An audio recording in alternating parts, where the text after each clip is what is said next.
For centuries, the Velarian royal line had been barren, not by choice nor by curse, by design. Their ancestors had genetically perfected themselves, eliminating disease, emotion, and unpredictability. In doing so, they sterilized their future. The royal bloodline was the purest of all, immaculate but empty. Princess Aelira bore the crown of a dying dynasty. She was beautiful, yes, with silver-toned skin and eyes like violet moons. But beauty meant little when the future depended on her and her body, despite every procedure, every experiment, remained unyielding. Then came the human. His name was Commander Jace Thorne, a representative from the Terran Coalition, assigned to Velari Prime as part of a diplomatic exchange. He arrived with messy hair, a crooked grin, and a laugh too loud for the marble halls of the Star Palace. He broke protocol. He asked questions. He called her princess, like it was a nickname, not a title. Aelira had expected irritation. Instead, she found fascination. He didn't treat her like a relic or a riddle to be solved. He treated her like a person.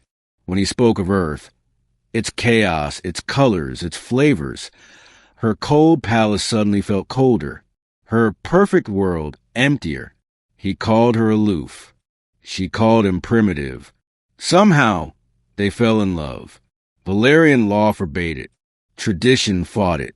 Her mother, the queen, nearly collapsed when Aelira confessed her intention.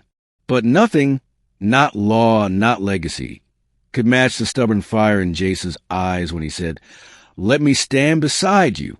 They married in secret, in the garden beneath the twin moons, surrounded by bioluminescent petals and silence.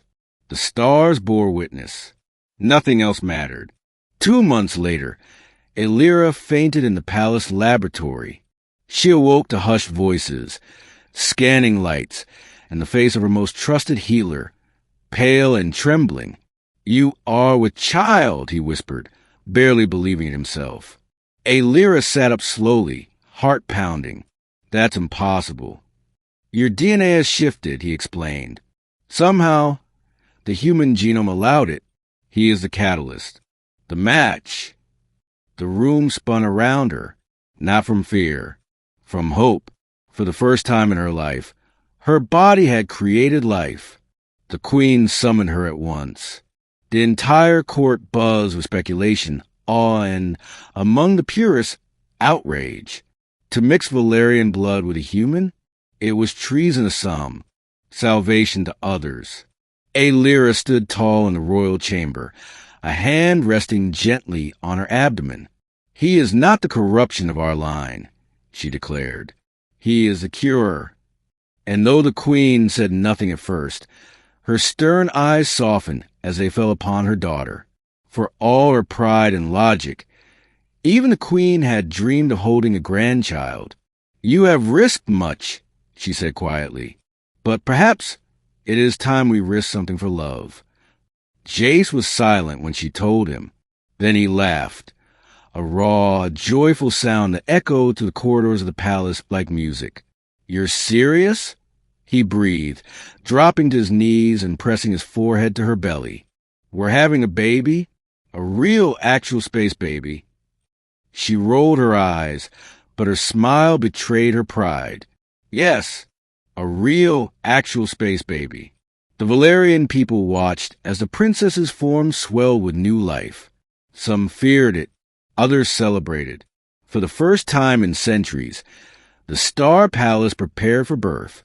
The ancient nursery was reopened. Songs of new beginnings echoed in the crystal halls. When the child was born, a daughter with silver skin and bright blue eyes, the Velarian High Council wept. Even the stars above seemed to shine a little brighter. The child was named Aelira, Hope of the Stars. She would be the future of Velari Prime, not perfect, not sterile, but alive, fully, gloriously alive. And as Aelira stood beside Jace, cradling their child beneath the twin moons where their story had begun, she knew the truth. The impossible had only waited for love to make it real.